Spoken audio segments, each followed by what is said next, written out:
Yeah, I gave my Father's Day probably the best present ever. I didn't ask him to help me move.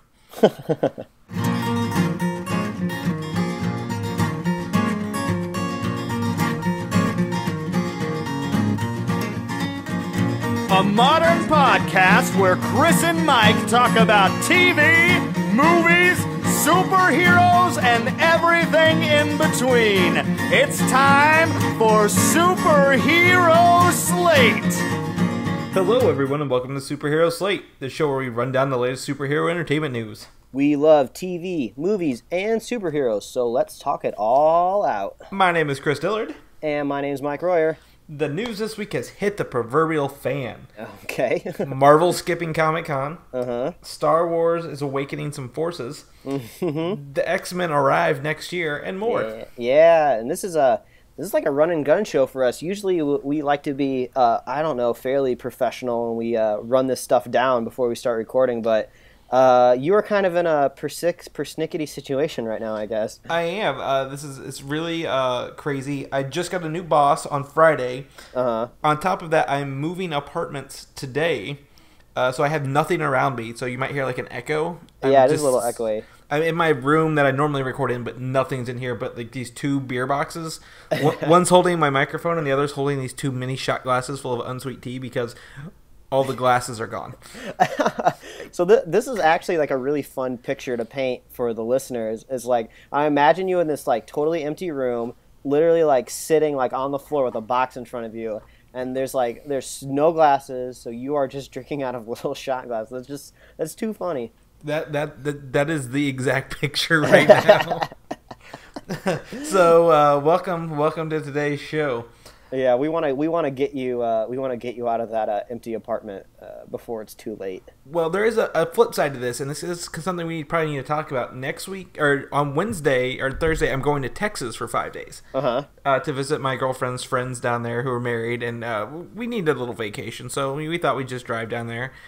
And we won't have a show next week because of it. Man, this is going to be our first break we've done. Yeah, well, I did the math. This is actually week 26 of the year next week. It's week 25 for us, but it's 26 for the year. That means we're at the halfway point of the year. Yeah, or if you think about it like in a TV show, this is kind of like the season finale. Yeah. We're just kind of taking a summer break for a week. Hopefully we'll come back with a lot of news. I'll be keeping track for sure. Oh, yeah, man. Yeah, I didn't even think about that. We'll have so much to catch up on. Well, but maybe now the listeners can take time to reflect what their life will be like without us.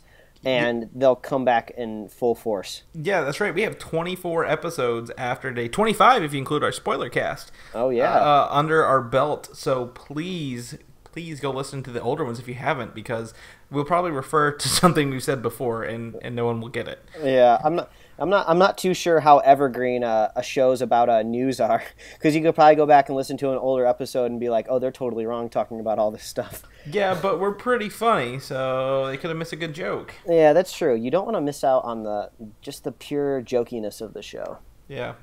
On top of that, if you think we're funny and obviously good looking, you can leave us a positive review on iTunes. No, I don't even care what the review is. You know, if you don't like us, leave a review. That is true. We take criticism.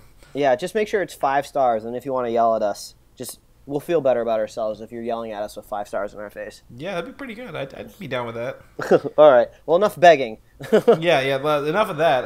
I feel like a homeless person anyway, so we'll go with it. Even though I have 2 homes right now, I feel homeless. Oh, man. We're going to go on. Here's the news. You ready, Mike? You've not read this. We're going in. Yeah, totally unprepared. We're going in dry for me. Yes. So first off, I just talked about this. Marvel not going to San Diego Comic-Con, and you are. Yeah. That is confirmed. I am. Yeah, this is going to be super crazy. I had no idea I was going to go. Now I'm going. I'm super hyped. I want to make some stickers for the show, and I think I'm going to do the sex sells angle, which doesn't really work for the show. We're not really like a sexy show because you never get to see our sexy faces. But I think I'm just going to like design some sort of sexy sticker and just like slap our logo on there so like people just have to look at it. I think it's going to be pretty funny. But yeah, so I'm going to Comic-Con and I'm going to soak up all the Warner Brothers, DC, and like Star Wars that I can. That's right, because also Sony and Paramount aren't going as well. Yeah, I just saw that. So what? Now we know that Sony basically used to contribute through Spider-Man, but now they're kind of bundled with Marvel. So I don't think that's too unexpected. But what? How does Paramount connect to all this? Paramount, I'm pretty sure, is Disney's distribution company. Okay. So if Disney is, relying on, Marvel at Comic-Con, they may be like, well, we don't have anything. Marvel's not going. Paramount doesn't need to go. We're going to save them for D23. Yeah, I think this is going to be big. I mean, Comic-Con is still huge. Like, people shouldn't think Comic-Con is being devalued just because Marvel Studios is not going to be there. That is just a fraction of that whole weekend that goes by. This is going to be time for DC to really step up. I can almost guarantee we're going to be seeing Batman, Superman news, probably Suicide Squad. I'm expecting that we're going to see at least maybe some concept art of maybe some of the later movies. Maybe we'll see The Flash. I don't know. I'm curious to see if maybe they'll do some Green Lantern announcement. I don't know. Well, if not, I mean, we've always focused on that. Fox actually has a lot going on the next year. Oh yeah. Between Deadpool, Apocalypse, Gambit coming out next year, Fox, and Fantastic Four coming out in August. They got a lot going on, and I could see them, pulling their punches and, giving us some big news. Yeah, I think this is going to be kind of fun. It's going to let a lot more news shine through the week. And then plus on the top of that, we're also going to get more fun news in August at D23. That'll be like just a fun little nugget. So we don't get it all at once. We kind of spread out the goodies throughout the summer, and I think that's cool too. I'm down for that. Also, tied into Marvel, I didn't really have where to put this. Beyonce is wanted for a comic book role. This is a rumor. Oh man, I wonder what this could. So this is we're thinking it's going to be Marvel hero, right? Well, yes, yeah, it's definitely a Marvel comic book character. My theory is Misty Knight from the Heroes for Hire saga. She's like a detective with Luke Cage. Okay. And has ties to Luke Cage and Iron Fist. So you think they're going to take Beyonce, this super mega star, and put her on Netflix instead of maybe on the big screen? I do think so. Her previous films, I mean, the only one that comes to mind for me is Austin Powers' Goldmember. Oh, yeah, she was in that, wasn't she? Yeah, and she's done some other, other ones. I think she did Dreamgirls, which was really well done and well received. But I think, they're going to need strong African-American representation in their Luke Cage series. And I think she would be a great addition along with Rosario Dawson for the Netflix series. This isn't anything... I don't think anyone could really hate on this. I think Beyonce is talented. There's definitely people out there that like her. So it'll be kind of interesting. But you said it sounds like if she's like a detective, she's not going to be so much of a hero. Yeah, I don't think she'll have superpowers at all. Yeah, just kind of more of like a civilian role. I could see that working out for her. Yeah, totally. My favorite theory, though, is do you have your phone on you, Mike? Yeah, I do. I just sent you a picture of something from when she did the Super Bowl. I hope this is popping up on our YouTube video version of the show. It definitely is. It from her Super Bowl performance a few years ago. One of the still frames looks like she's the She-Hulk, and they painted her green and her hair purple, and it's just fantastic. That is the only way she can live that photo down, because she actually wanted those photos removed from the internet, which is definitely the Streisand effect, where you bring attention to it, and now people occasionally bring it up just so people don't forget it exists. So that's the only way she can really live that photo down. I think she only can live it down if she played She-Hulk and went straight for that. Oh, that's too funny, but if that happens, I don't think I could even believe the announcement. it'd be very hard pressed. I'm gonna give a shout to Luke Baker, one of our regular listeners, and someone who gives me tips. He is a big She-Hulk fan, and every time there's an announcement, he's like, She-Hulk. It's She-Hulk, isn't it? I'm like, oh my gosh. I don't think that guy's gonna be She-Hulk, man. Yeah, you never know. Chris Evans for She-Hulk. Yeah.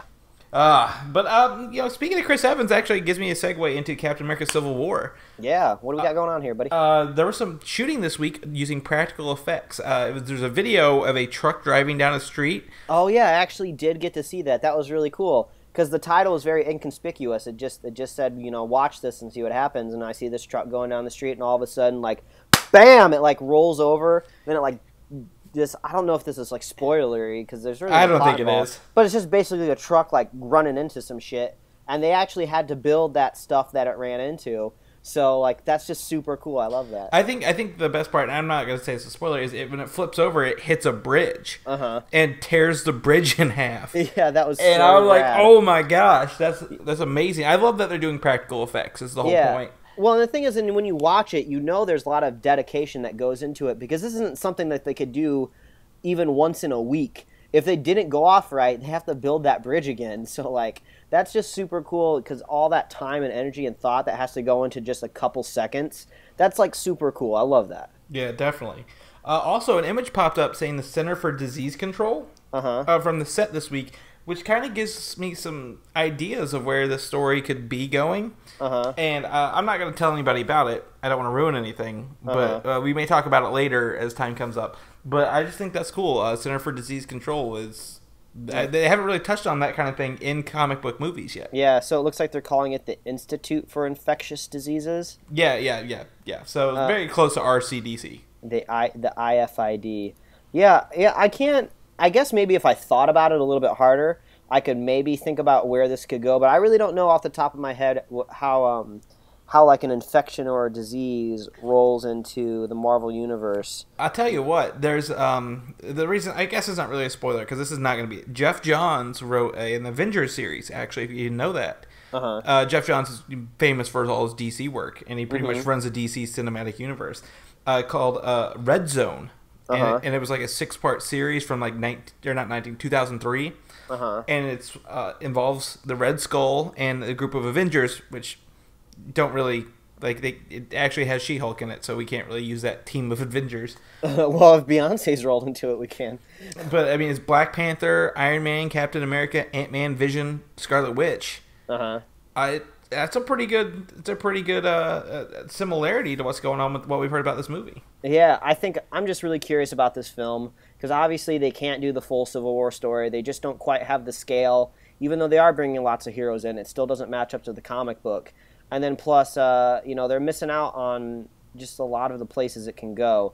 So it doesn't bum me out. I just know they're taking a different direction. I'm just really curious what that direction is going to be.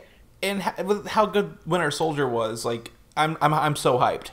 Oh yeah, it was so good. I mean, the more and more I think about it, I'm not down on Age of Ultron. I still liked the film and I had fun watching it, but I still had a more positive feeling when I came out of Winter Soldier than I did coming out of Ultron. But we've said this on the show before. Winter Soldier is, I think, both our favorite movie, right? Yeah, definitely one of the best Marvel films. Yeah, so it's just like it's exciting knowing that there's kind of another almost like a Winter Soldier Part 2 almost coming out. It's like the sequel to Winter Soldier. So that's super cool. It makes me super hyped. You know, I'm super ready for it. And it's the next one. It's the next Marvel movie after Ant-Man, and it's just like it's less than a year away. Yeah, that's awesome. So that kind of brings me to our next point. Another Marvel movie to get hyped for: Thor Ragnarok. Yeah, we don't know a lot about it. I don't even really know a whole lot about Ragnarok to begin with. I'm guessing is it an event that happened in Thor? Is it like a 5-issue trade out there of Ragnarok? Or? Ragnarok is actually Norse mythology. It's the end of the world. But everything is reborn at the end of it. Like in Norse mythology, whenever everything ends, like Ragnarok, it begins again, kind of perpetual cycle. And there's been several Thor books based on Ragnarok. Fear itself focuses a lot on that for like 2009. But for this movie, we don't know a lot about it. But Kenneth Branagh, the original director of the first Thor, is rumored to be wanted to direct Thor Ragnarok. Oh, wow. He speaks very highly of him in his interviews, and I think I like Thor 1 better than Thor 2. And I think he could definitely bring back that magical mysticism, like awe-inspiring Thor world. Yeah, these Thor movies are just kind of funny because they're just kind of like a thorn, I guess, in some people's sides. Like some people just really don't like them. Some people really dog on the films, like they love making fun of them. It's almost like they need something to poke fun at with Marvel because everything else is just so positive. I never really had a big problem with the movies. You know, I had fun watching them for sure. I still think they're better than Iron Man 3. Some people obviously will disagree with me there. But I want to see the next Thor not come back to Earth. You know, I think you have so much to tap into with these different worlds, the different branches of this tree. or this fictitious, sometimes real tree, depending on what story you're reading. But I don't want to see him go back to Earth. I don't really care about Jane Foster. She's not my favorite character in the universe. So I would just stay off Earth, have all the crazy fun that you want to have, and don't worry about Earth. That's dumb. I think you're right, and I think we're gonna see probably Surtur, a fire demon that Thor has issues defeating sometimes. And I think we won't come back to Earth. We saw him leave Earth. I think he's not gonna come back until Avengers: Infinity War. So yeah. I'm right there with you. Yeah, I think if we want to see Thor pop back up, maybe he could have a cameo in Guardians of the Galaxy too. That would be cool. I think that's the movie. No, that's before him. That's actually before Thor Ragnarok. Or he could show up in Marvel's Spider-Man, which is our next point. I don't know if that would happen, but yeah, it probably won't.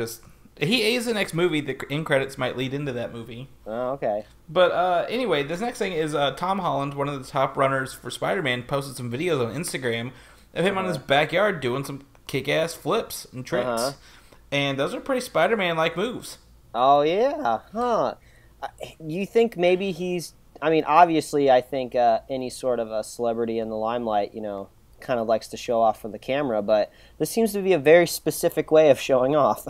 Yeah, so he's just standing on his deck doing some flips. I'll have the link. I might even put the video in the YouTube version.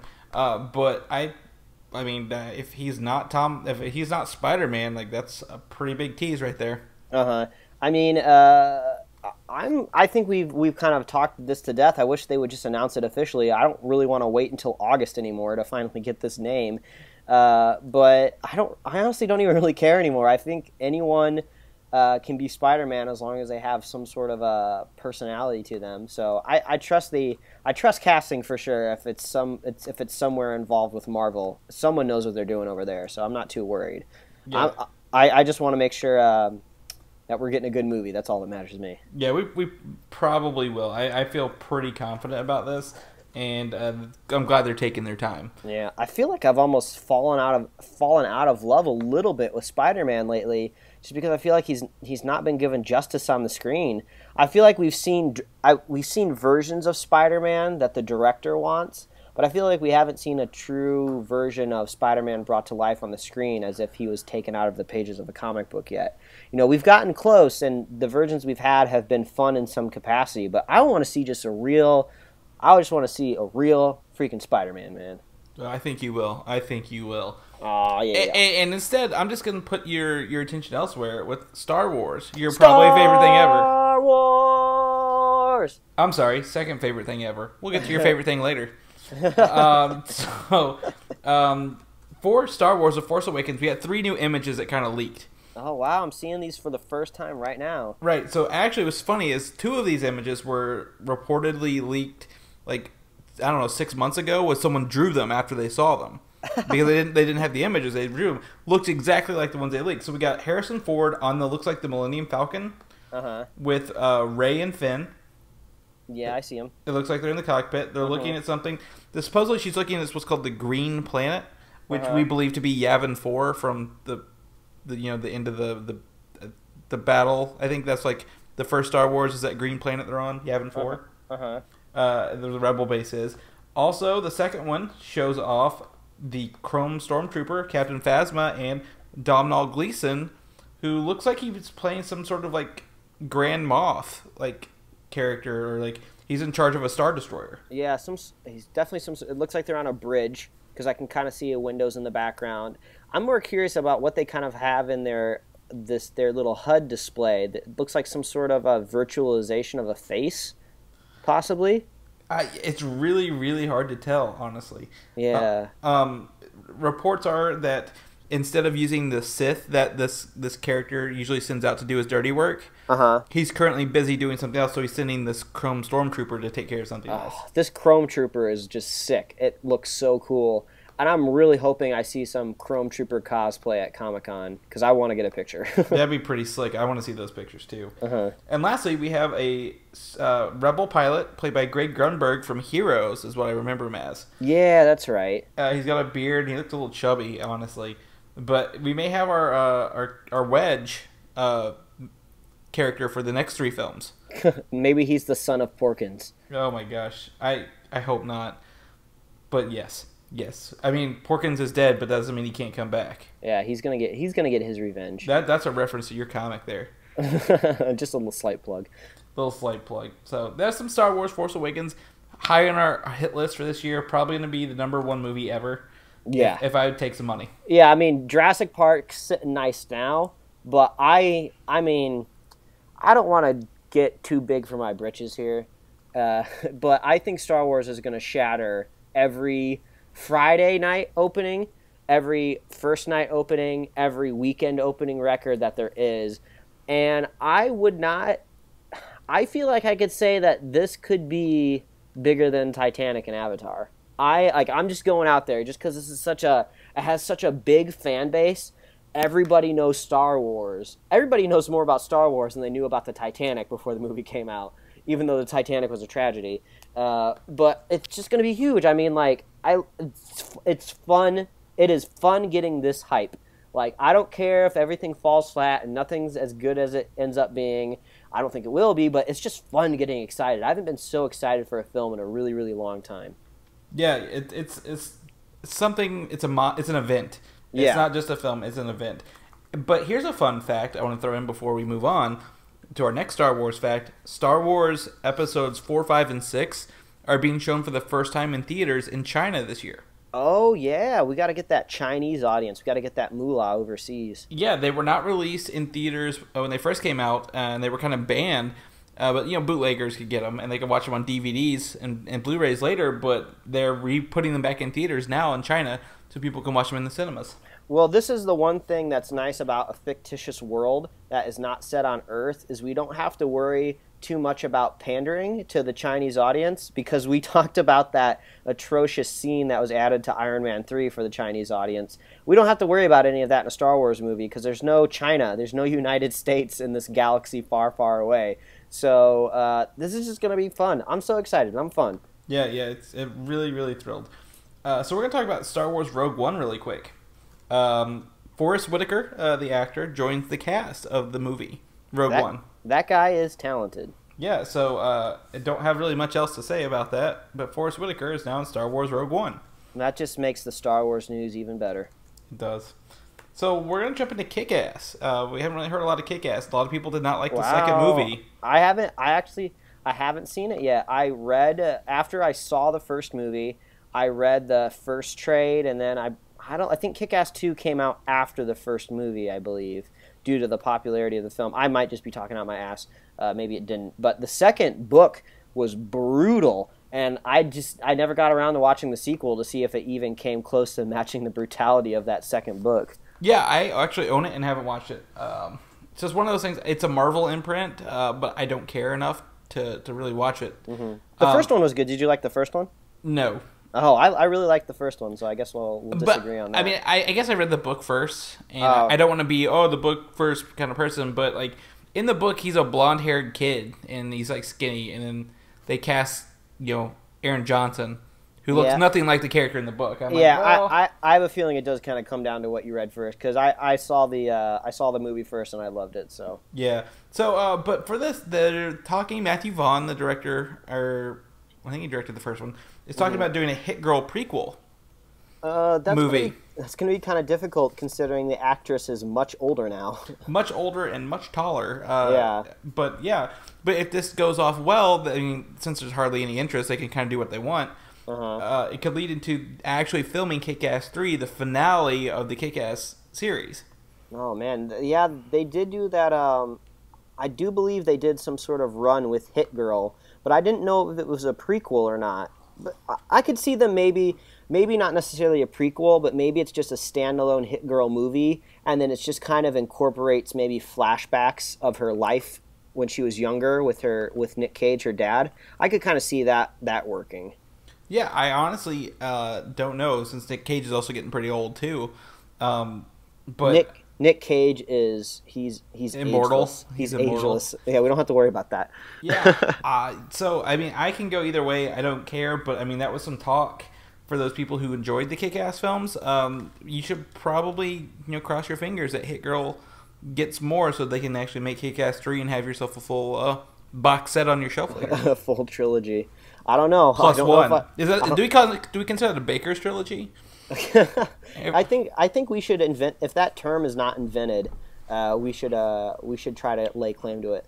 The Baker's trilogy. The Baker's trilogy. So it's 3 movies plus a prequel.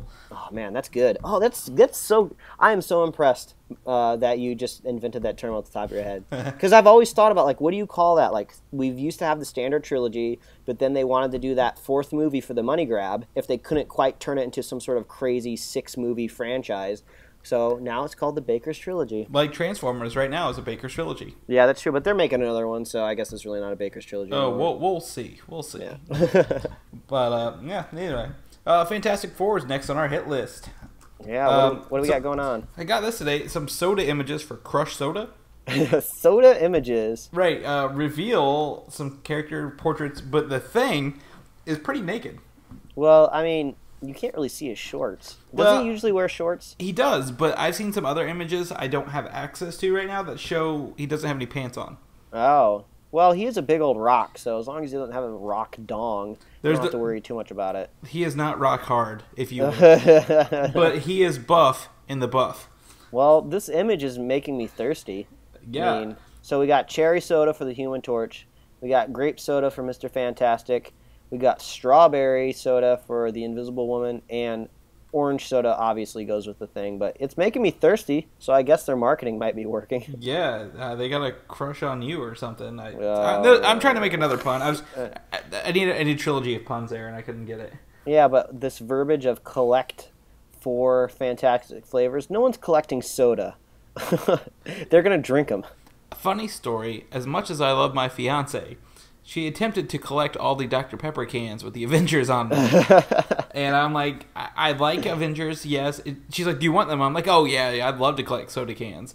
Sarcastically, didn't come off as such. She tried to collect a bunch of them, and I'm like, no, stop. Let's stop this before it gets ridiculous. There's just a point where you need to kind of, you need a level where you don't collect under that level. I mean, pop vinyls and DVDs, okay, we get that. But if you go down to the level of collecting soda cans, it's an endless void of collecting cereal boxes.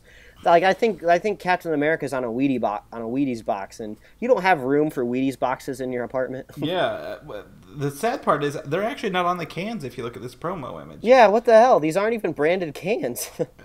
I'm disappointed. God damn it, Crush Soda. You are the worst. Oh, let's move on. I don't want to waste any more time on that. Yeah, we're gonna take a gamble with Gambit. Oh, jeez. What do we got going on? That was horrible. What do we got going on with Gambit? The director was confirmed.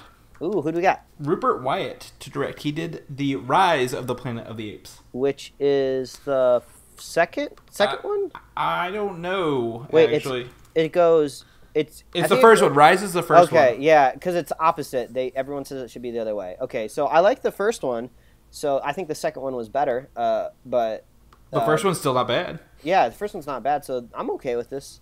This is cool. Actually, a little bit of a Gambit news. Channing Tatum did an Ask Me Anything on Reddit this week, and I recommend everyone go out and read it because his responses were hilarious. But someone specifically asked him a question about Gambit, and he obviously couldn't say much, but someone included a question about his accent, if he was going to have a Cajun accent, and he didn't necessarily dodge the question. He just elected not to answer that part of the question. So we're not getting any sort of confirmation about the Cajunness of Gambit yet. So, I'm curious if they're just kind of waiting to reveal that, or maybe that means that we won't be getting a Cajun accent just because he doesn't want to say anything. I don't know. Maybe just everything's too under wraps and he just can't say anything quite yet. It's pretty early in pre-production. If they just got a director, I think the director really needs to work with the actor to see what works best. But if you read that AMA, you can probably give us this next bit of news. Okay. For Gambit. Where will we not see Gambit? Apparently he's not going to be in Apocalypse. Yes, he said he is not going to appear in Apocalypse. If so, it may be an after credits tease. Or something they film much later.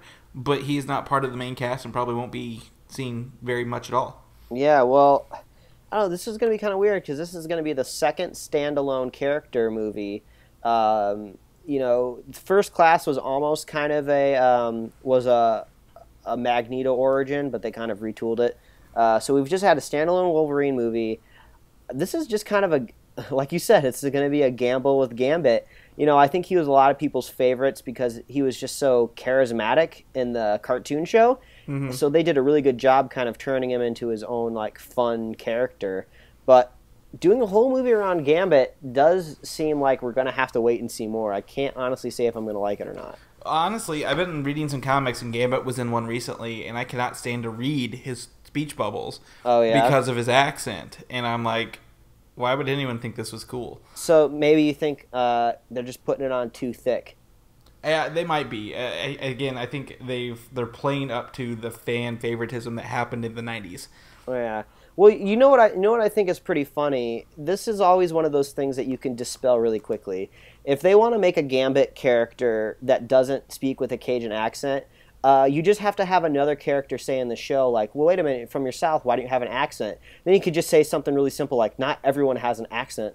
And then people would just get over it really quickly. So I could see it going either way, I guess. All we can do now is speculate. I like Channing Tatum. He's fun in movies. So we'll just have to see if he can be a superhero. Yeah. And we won't see him in Apocalypse, which brings us to our next point, X-Men Apocalypse. Yeah. Ian McKellan said he is not in it. Okay, but didn't he say that earlier, or was it just not confirmed? Rumor was he was going to be in it. Oh, I think it was. What was it, like Patrick Stewart said he wasn't going to be in it? Yeah, Patrick said he wasn't in it, but Ian McKellan is somehow. And I don't know. Ian McKellan said he's not in it, but he says that X-Men movies are superior to other comic book movies. Well, because he was in them, of course he's going to say that. Yeah, we have mixed feelings on those, so we're not gonna touch that with a 10-foot pole.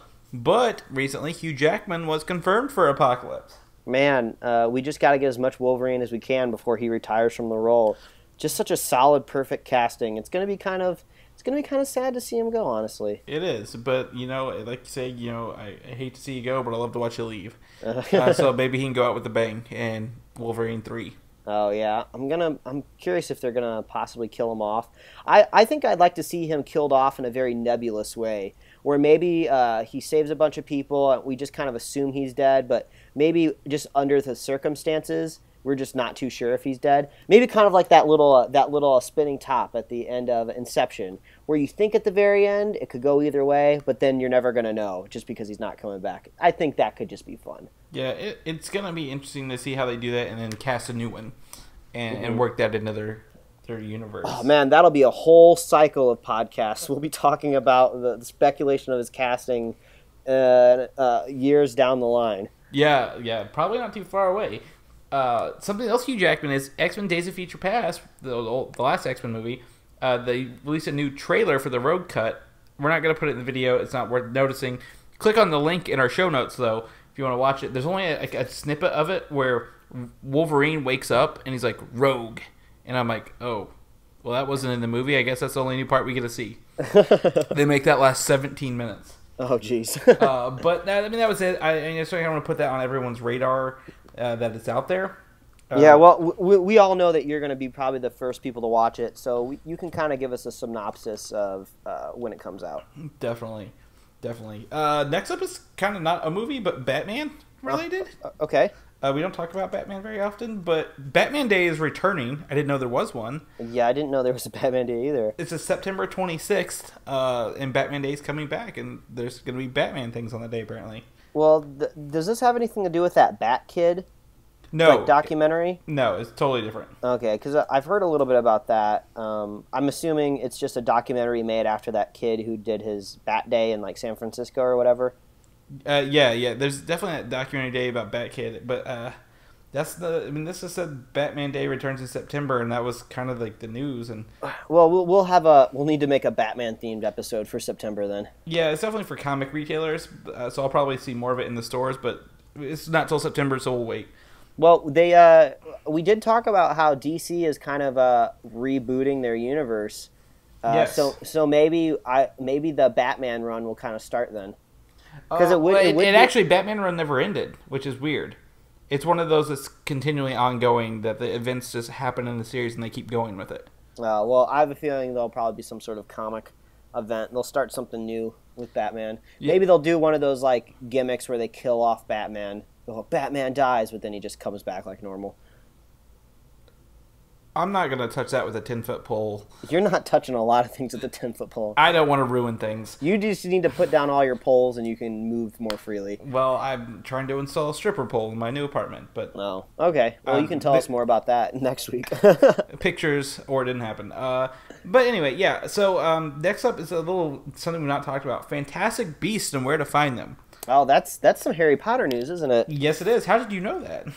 Because my wife is one of the biggest Harry Potter fans on the planet. She's read the first book, I want to say at least like a dozen times. And that's not even hyperbole. Like, she's read it at least 12 times. And then, obviously, the series numerous times, too. But so she's excited about this film. So this is a Harry Potter spin-off film dealing with a book that Harry Potter has called Fantastic Beasts and Where to Find Them. And the author of this book... We're going to follow him. The main character is going to be played by Eddie Redmayne. Mm-hmm. He was last in, Jupiter Ascending? He was also in that bio flick about... Stephen Hawking. Yeah.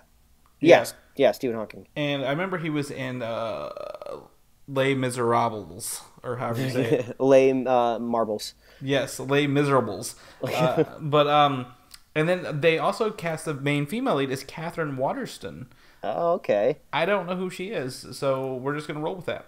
Yeah, I mean, Eddie Redmayne's pretty cool. The few things I've seen him in, he's been fairly successful at it. I think he was at least nominated for something at the Oscars. I can't think of anything off the top of my head, but that's good casting. I'm okay with it. I think this movie's gonna be fun.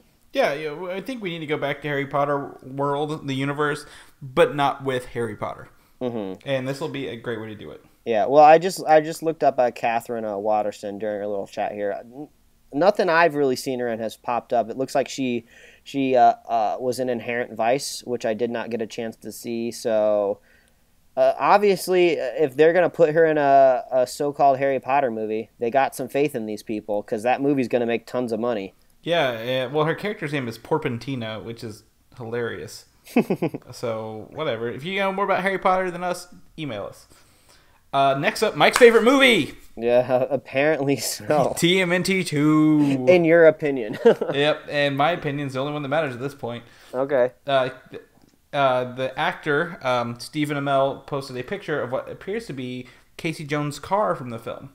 Yeah, so what is that, Charger, Challenger, Camaro, something or other? I'm not a motorhead. It's a black sports car. It's a muscle car. It's American muscle, newer car. There's probably some people that could look at this car and identify it in less than a second. But it's somewhere in that category. I want to say like Charger, Challenger, something like that. But obviously I don't know. Yeah, we don't either. But if you want to take a look at what he's going to be driving, Mike definitely will probably make that his phone background for a while. So this is a mere technicality that we have brought this up on the show.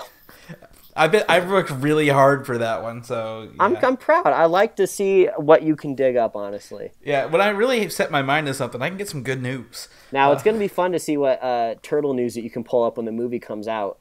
Oh man, I don't even want to at that point. Oh well, so Ghostbusters started filming this week. Yeah, I saw this stuff actually. This is one of the few news items that was able to break into my news feed. Yeah, so first up we got a picture of Kristen Wiig looking pretty I don't know, dapper. I want to say librarian-esque. Yeah, very British. She looks British. like Mary Poppins. Uh-huh. And then we also have a second picture with Melissa McCarthy looking stupid as hell as usual. And then some other actress who looks like she's covered in slime or something. Her name's...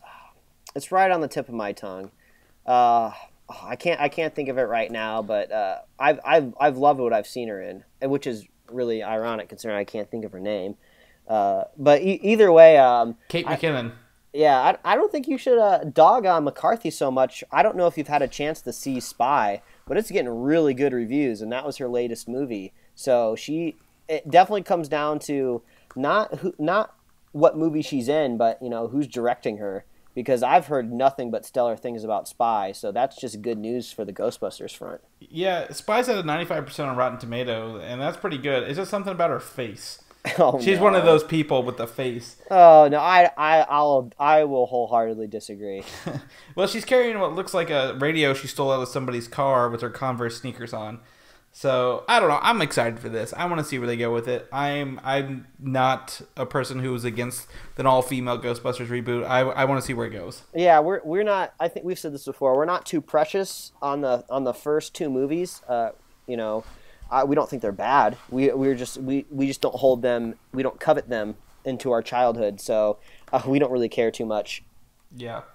Speaking of childhood, brings us to the next thing. I saw Inside Out this weekend. Did you? Oh no. Because this will roll into the next thing. I'm kind of a week behind on movies, so I saw Jurassic World, but I have not had a chance to see Inside Out. Okay, so Inside Out was really, really good, surprisingly enough. I don't mean that to sound that in a bad way, but if you look, I like Monsters Inc. I did not like Monsters University as much. Cars 2 was kind of a disappointment. Inside Out is a great film that I recommend that you go see if you get a chance. Well, I think maybe a good way to maybe give a review of Inside Out and maybe help our audience and myself is where would you rank it? Would it crack into your top 3 Pixar movies? I don't know. That's a tough call. It's very different. Being an original property and not a sequel puts it pretty up there. And the amount of detail they were able to squeeze into this movie. There are points where I'm laughing out loud, and I think that says something. If I'm laughing out loud, I'm probably having a really good time. Yeah. There's a bunch of kids and families and other stuff in there, but I think it's a good movie. Yes. I don't know if it'd be top 3. I like Monsters Inc. I enjoy Toy Story, but after that, I kind of lose Pixar movies, so it might be top 3. I don't know. Oh, okay.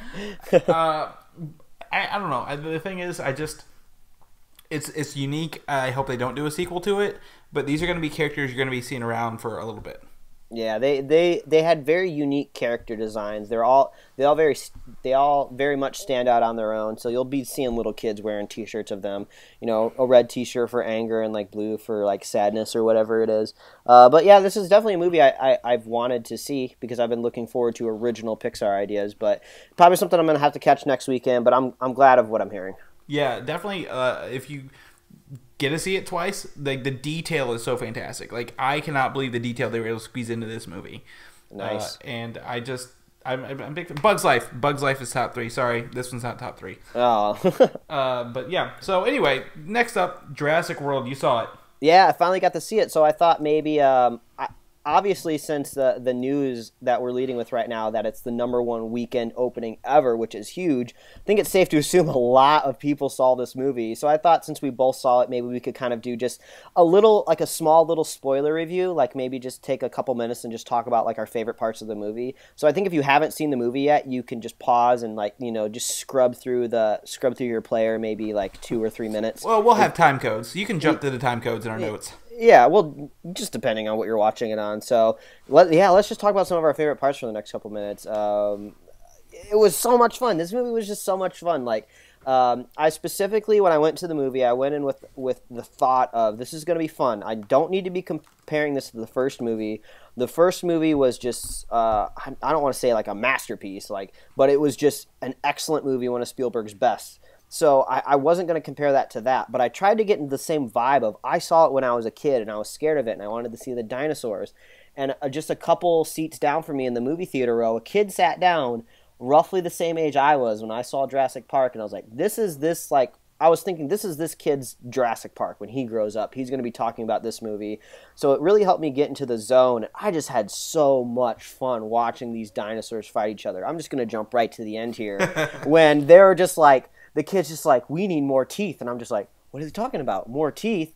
And then the ant runs off. I'm just like, what is she doing? I'm just like, what is she doing? I was like, is she getting the T-Rex?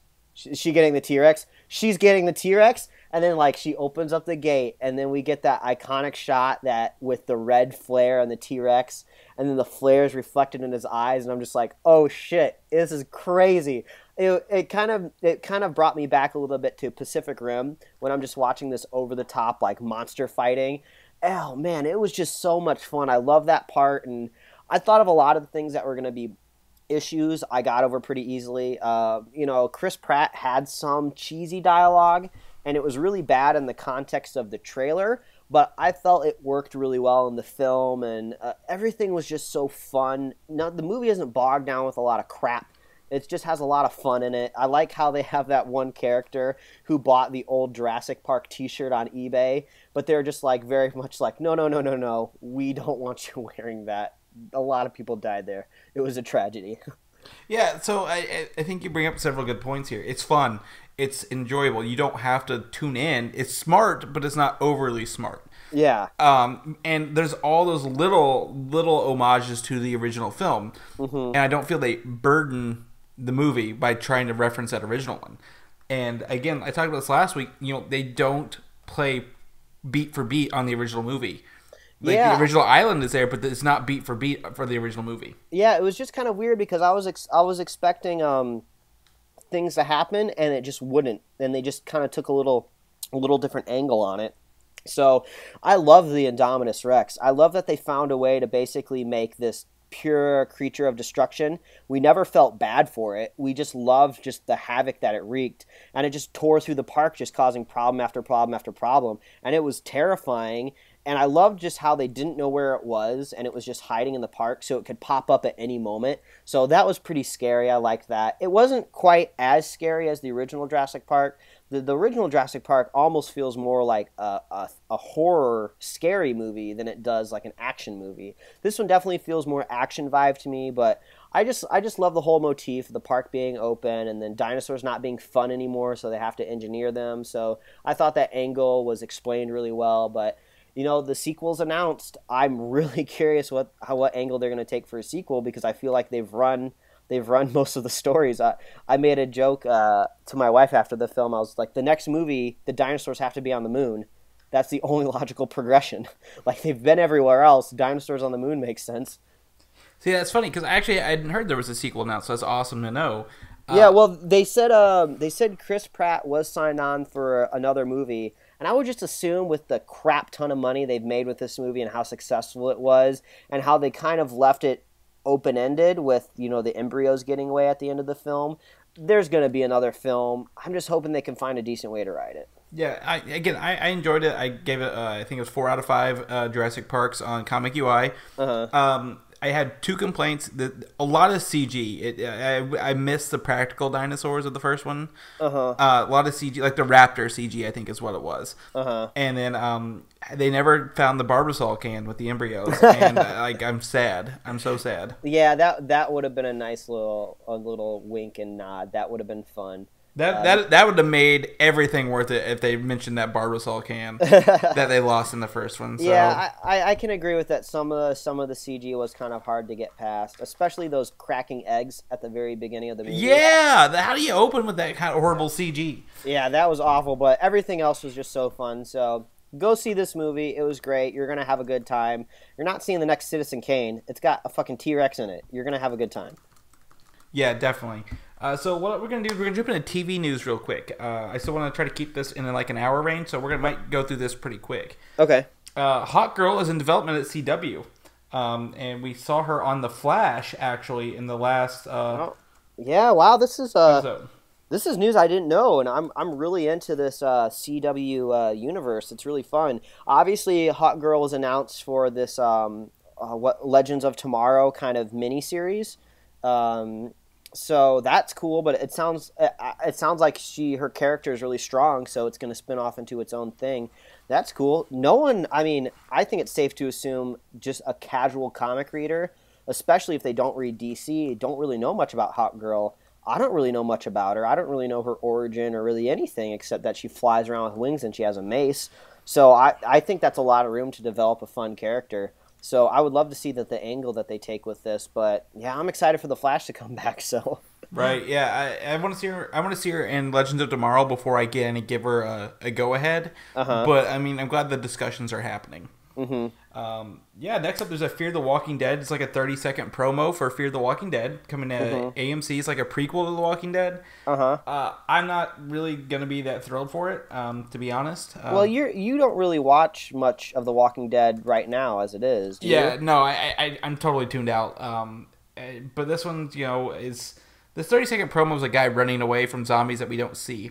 So it's kind of disappointing, but they're starting to kick in the hype for Fear the Walking Dead, and maybe I'll watch it instead, since it's supposed to be a different take on the Walking Dead universe. Yeah, they want to take the angle of more of the stories that are happening right as the apocalypse happens, from what I hear. But they do say eventually they will catch up to the timeline of the other characters over in the south of part of the country. But I think it'll be kind of fun just because of the fact that I live out here in Los Angeles and that's where it's going to take place. So it's kind of fun because I'm going to be able to kind of imagine like how I would handle a zombie apocalypse in a city like this. So I think that'll be a fun take. Obviously, most people won't be able to compare their lives to it, but I think it'll be fun. I think it'll be kind of cool to point out places I've been to before, or places I've had lunch and stuff. I'm excited for it. The Walking Dead's been a good show. It's had ups and downs, but I think there's room for another series. Yeah, that's cool. I'm glad you think so, and you'll have plenty of things to talk about. The water cooler, like, oh yeah, we totally ate there last week in the show. So next up, Arrow. This may be spoilers territory. I don't know yet. I don't watch Arrow, but Malcolm Merlyn will appear in season 4. As you may know, he was Ra's al Ghul at the end of season 3. Yeah. Well, I wouldn't really say it's so much of a spoiler. He's definitely known as a character that you just can't seem to kill or get rid of. So it makes sense that he would pop back up. He definitely took a bigger role at the very end of the season, so it'll be fun to see what capacity. I just really want to know what's going to happen to the Arrow universe. I know you don't watch it, but the Arrow season finale had a very series finale feeling. It very much had a scene of riding off into the sunset with your best gal type of thing at the end. So, I'm kind of curious how they're going to turn this into a new season. Like, is the Arrow going to come back from riding off into the sunset in a different capacity? It'll be kind of weird. It felt very much like the sun setting on the show, so I will be curious how they're going to set up the next season, but I think it's cool that Malcolm Merlyn's coming back. He's a devious dude. Yeah. They just finalized his contract, so that's awesome. So we're going to jump into video games. E3 kind of happened this week. Yeah, if you guys weren't following. It just kind of happened. It was pretty big. There's 2 big exciting announcements I think a lot of people are talking about, and I want to kind of go over those. Do you play Final Fantasy games? I played it back. I played the 7th one, which is what we're about to talk about, back in the day. I kind of have one of those problems in video games where I like to complete it fully if I can. So I got bogged down with a lot of Final Fantasy trying to basically max out the game at 100%, and I never ended up beating it. But I was literally right there at the very end, like basically to the last save point of the game. But it was fun. But the news is they're remaking it. Yes, for PS4. At least PS4. It was at the Sony conference. I don't think they're going to put it on Xbox One. That's a big selling point. The thing is with me is this game's going to be 20 years old probably by the time they release it. Do we need a remake? Would they focus better on more Final Fantasy games? Or what do you think? My favorite Final Fantasy game is 8, and a lot of people are going to give me shit for that, and I don't care. But I played 8 till I lost most of the 4 discs. And I still like it. But, I mean, what do you think on this? Well, I think this is kind of an interesting thing that's happening now with video games, is it's kind of reaching to this point with movies. We've been remaking movies, like totally reimagining them with like different directors, different stories, just loosely running off the same plot line. With video games, when you think of a remake, you think of a polishing. You don't think of a redo. You think of like, oh, they're going to update the graphics. They're going to give you the same maps. They might give you a couple extra new Easter eggs, but it's going to be the same story, same characters. This sounds like it's going to be a legitimate like film type remake. Like we're going to have the same characters, but it's going to be a kind of a different interpretation. The story might take different turns. There's a very iconic character death in that game. It may or may not happen. Who knows? That'll be kind of interesting to see what happens. I've heard some fans are kind of butthurt about it, but I mean, like, the original game still exists. You can still go back and play it and have fun. Don't be too worried. I kind of want to see how this happens. Like, I think video games can be intended as art, but I don't think you should take them so seriously. They're there literally to have fun. So, like, I think it's fun to remake it. I'm okay with it. I'm not a diehard fan, so obviously my opinion's going to differ for sure. But I'm okay with the remake. Cloud's got that giant ass sword that looks like a big old spatula. The Buster sword, if you wanted to know. Yeah, I want to see that thing. I want to see that thing fight again. They made a computer animated film called Final Fantasy Advent Children. Yeah, a couple years ago, and it looked beautiful. I don't really know how it fit into the storyline or how it connected to the game so much, but it looked really cool. So I imagine we would be getting cutscenes very similar to that film. So that sounds awesome. So I think this is going to sell a lot, and maybe they'll make a Final Fantasy 7 Part 2?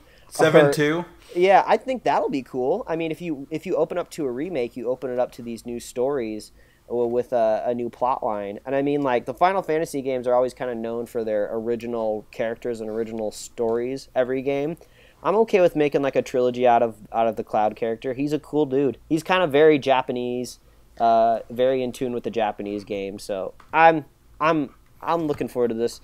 And I guess I'm just looking forward to it because I probably won't play it. You know, I just don't have a next-gen console, so that's true. My opinion is moot. if you buy one this week, an Xbox One, you get a free game of your choosing, including Batman Arkham Knight. Yeah, and it sounds like I'm going to be getting something else with the Xbox One too. Yes, backwards compatibility, which actually kind of ties into the remakes. Do you want backwards compatibility or a remake? Like, yeah. That's a big question. PlayStation 4 says they're not going to do backwards compatibility, so you'll have to rely on remakes or remasters, I guess, what they're called. Xbox One, my Xbox One actually has it right now. There's about 22 games you can play backwards compatibility with, and I'm kind of excited for that. I've always had both consoles in my living room, but to move one elsewhere, like into my guest room for guests to play or watch movies on, I think is pretty awesome. Yeah, well, I mean, I haven't necessarily fallen out of love with video gaming. I just don't really have the time to commit to a lot of these longer stories, these longer playthroughs. They're fun. I picked up BioShock Infinite free off the Xbox Live Gold thing, and I played it for a couple hours, and I was really loving the story. I was loving the environment, but just like it always happens, I got caught up with, drawing a comic or, working on the podcast or just doing anything else. And like, I just haven't played it in a while. So, backwards compatibility isn't that much of a big deal to me, but I understand it is a big deal to a lot of other people. Yeah, I think it depends on if you jumped into the next generation or not. I know a lot of people who sold their 360 games to have money for a next-gen console. And they're really excited about that. And I think it's going to help me clear up my living room space, my entertainment center, for something else, whatever comes along. Yeah. Yeah. So that's about it for news today. Let's jump into our fan submissions. Actually, I want to go over... We got a fan submission because one of our listeners, Jacob, didn't know the answers to the questions. He said they're pretty hard, and I think I'll agree. So I'm going to go over the questions from last week real quick. Okay. The name of the longtime butler of the Avengers Mansion was Jarvis. Yes. What color is Doc Samson's hair? Mike, do you know? I don't even know who Doc Samson is, and I believe I said that last week. It is green. He is irradiated strength like the Hulk, but he doesn't transform. He looks like a human, but he has green hair. Oh, okay. Yep. And Victoria Hand is appointed as Deputy Director of S.H.I.E.L.D. under what new head? Norman Osborn.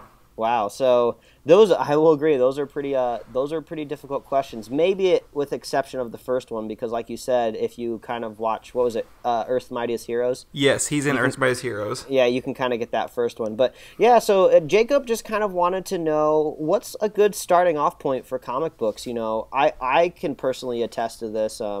When did you start reading comics, Chris? A funny story. I actually did not get into comics until I was in college. Yeah. My freshman year, my friend Brian Smith, who actually runs Comic UI with me now, handed me a disc with all of Marvel's Civil War on it. And actually, Marvel Civil War series is what got me into reading comics regularly because I had a bunch of them there digitally. Okay. So I think this is kind of a good point to where like we both got into comics a little bit later in life. I just wasn't. I was a kind of like a little shit kid. I didn't do a lot of reading as a kid, even though all my teachers and parents told me I should read. I was just more interested in watching cartoons and drawing things. So I didn't do a whole lot of reading growing up, which meant I didn't read a lot of comics. And honestly, that's not too surprising. I mean, not a lot of parents want to go out and buy a comic book for a kid every single month.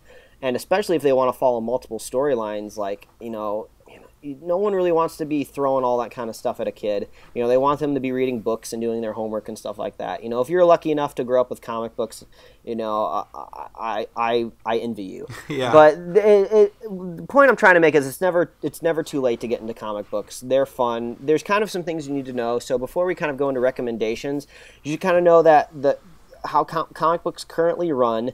They usually come out once a month, every Wednesday. And the storyline just kind of progresses every month by month. Single issues are supported by the sales of the comics, and also it's kind of like a magazine where there's ads inside of the comics, which kind of changes the opinion of how people like to read them. I personally like to read the trade, which a trade is usually a collection of the books. So, like, after 5 issues come out, they'll collect them. Well, sometimes it's 6, sometimes it's 4. It just kind of depends on the publisher. But usually they'll bundle them to one book, and they'll sell it for about $15, and then all the ads are removed. So it's just kind of one concise story without too much distractions. That's how I like to read them. But, of course, if you want to read that way, you're always going to be behind, because these trades come out way later. I think, for example... there was a storyline, I think it was, later last year, Spider-Verse was going on? Yes, Spider-Verse was maybe it ran into early 2015, but it's just now coming to trade, yeah. Yeah, so, you have to wait to get these things. So, I mean, if you have friends that are really deep into these stories and read them week by week and they want to talk about them, you're not going to be up to par with them reading by trades. But that's basically how you can read. You can read by single issues, or you can wait for the trade. And then sometimes they even go a step further and they collect the trades into collections. So it just kind of depends on, are you the type of person that wants to collect and have the single books? It just depends on how you want to read them. Or of course you could go digital. Those are kind of the 3 ways you can read it. But now it's just kind of what do you want to read? Well, I'm going to kind of go into this. I do the weekly issues, unlike Mike. I follow my stories. I go to the comic book store every week and get my issues. Mm-hmm. And the best thing about Marvel Comics is every book comes with a digital code. Yeah. So not only do you get the physical book, you get the digital copy as well. Yeah. Now, is that relatively new? Is that just within the last year or two? I think it's about 5 years for Marvel. Marvel's been going at it for a while. Wow, that's good though. That's good. They're adapting. Yeah, Marvel was really, really good on the digital space. Actually, last week, Comixology, which is bought by Amazon, Amazon's Kindle program now has 12,000 Marvel comics to read digitally online. Well, geez, that's a whole other thing, because not only is it reading digitally, but there's different ways you can read digitally. Like Marvel has its own app where you can buy the comics from. DC has its own app you can buy the comics from. Or there's Comixology. And that's kind of more you can buy everything through it, isn't it? Yeah, it's an online comic store is what I would refer to it as. Yeah. So you can buy the trades Mike was talking about. You can buy single issues. Best thing about Comixology, they have sales every week almost. Brian of my friend still sends me hey, these comics are on sale this week for 99 cents a piece. And some of those are steals. Even if you can't find them in person for that price, so he'll go through and spend $10 every couple weeks on digital comics only. Yeah, so what, a single issue, is that still going for about $3, or is it more like $4 now? It's $3.99 for most issues, but that comes with the digital copy. That's why the price is at $3.99. Bigger issues that are main events, like My Secret Wars, are $4.99. They're usually bigger books, and they have a bigger, I wouldn't say following, but just more to them. They're meatier. And then sometimes there's this whole kind of fan opinion when it comes to these double issues. This is kind of going down a bit of a rabbit hole, but sometimes you gotta get into that feeling where you feel like maybe a publisher is just trying to milk you for more money. So they're just we'll come out with a double issue and we're gonna say this character is gonna die, but we're gonna sell a bunch of these double issues because a character dies in it, and it's gonna be more expensive. But of course we'll resurrect the character later on. So when you kind of start reading more comics, you kind of get more into the publishing side of it, the aspect, but let's just jump into recommendations. Well, just before we do that, I just say if you're gonna buy digital, which is kind of what was in the question, Comixology is your place to go. Because you can get DC, Marvel, independent studios. Comixology is where you'll want to be to pick up everything, and I don't want to sound like all I get is Marvel. Yes, but I don't want to sound like that's the only thing I promote. If you want to read comics and you want to read Batman or Superman, feel free. Comixology will hook you up. Yeah, these digital comics look beautiful on these Retina screens, though, man. Yeah. So, recommendations, Mike. What would you recommend to a budding reader such as yourself? Back in the day, a couple years ago, I would recommend Ultimate Comics to people because it was kind of a fresher jumping off point. They kind of started back in 2000. So it was kind of you could jump off into these stories of these characters that don't have like 40 years of history to them. They kind of have their new storyline going. But, the Ultimate Universe is now ending, so now my opinion has kind of changed. They kind of rebooted the franchises of these characters 2 or 3 years ago with Marvel Now, but now that's even kind of ending, so it is kind of weird. I think I'm honestly just going to have to recommend maybe just a couple almost standalone stories, like you said. Civil War is a good one to read. You can just buy that in a trade. It's also another good thing to point out that's a little confusing is when main events come around, a lot of different characters, their story arcs will weave into this main event because when a main event happens in the universe, it's going to affect multiple characters. So you might see Spider-Man Civil War or X-Men Civil War, but there is a standalone trade of like 5 issues that is just Marvel Civil War. There's no other character name above or below the title. That's kind of the main story with no offshoots, and you're fine just reading that. So yeah, you can read Civil War. Oh, man, there's just so many other things. I like some of the standalone stories over in the Ultimate Universe. I think if you just kind of want to just pick up on a character, my favorite is Spider-Man. Read Ultimate Spider-Man #1. That's fun. Just go from there. They have it in collections. It's just so hard to recommend. Do not try to buy Ultimate Spider-Man #1. It is hundreds and hundreds of dollars. Well, yeah, you can just buy it in the trade or something like that, but it's difficult now. I think I'm honestly just going to defer to you because you have been keeping up with a lot of the newer comics, and so many universes are being started and ended. I feel safer deferring to you because I feel like my recommendations might lead nowhere. So first off, Mike stole my Ultimate Universe. I am the Ultimate Universe master, guru, whatever. I have almost all the issues in person. And I would agree. Ultimate Spider-Man is a great series. It runs for 160 issues, and then it jumps into the Miles Morales Ultimate Spider-Man, and they all tie together beautifully. The Ultimates, 13 issues. That's collected in trade, and the Ultimates 2, another 13 issues. Great books in the Ultimate Universe. I would go back to Marvel Now and read Avengers, starting with Jonathan Hickman. That ran for 44 issues, and New Avengers he also ran for 33 issues in parallel. Those are great stories, which culminated in Infinity, a Marvel event that was really, really good. We can also talk about, if you want to jump backwards, I'm going to recommend DC The Long Halloween, Batman The Long Halloween. Oh, yeah, that is good. I didn't even think about that. That's another good point to bring up is DC kind of does things a little bit differently. Marvel tries to keep their continuity relatively straightforward and linear. And when they want to do something new, they'll create a brand new universe. DC's kind of all over the place. There's more standalone issues. So you can read an event like The Long Halloween with Batman, and it's not tied necessarily into any ongoing Batman comic. So you're going to get more kind of standalone stories with DC, which is fun. And I've read a lot of those Batman standalones, and they are fun. So, Long Halloween for sure. Yeah, Long Halloween, The Dark Knight Returns, which is kind of the basis for this Batman versus Superman movie. That's really well done as well. Yeah, a lot of text. The Killing Joke is good too. Mm-hmm. Batman has some good standalones. They've been doing this new thing called, I guess it's relatively new, called Year One. So there's like Superman Year One, which is kind of like the beginning of Superman when he starts to be a superhero.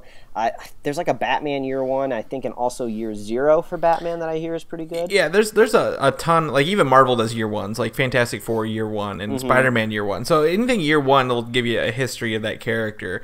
You can also, what I would recommend for DC is the War of Light, Green Lantern War of Light. Oh yeah, you're a Green Lantern guy. I am a Green Lantern guy. It started with Green Lantern Rebirth, and it went through all the different colors for the Green Lanterns, and it culminated in Blackest Night, which was awesome.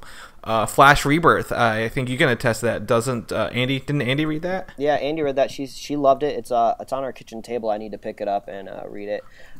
Man, there's actually a lot of DC recommendations because I think their single story arcs are just really, really strong.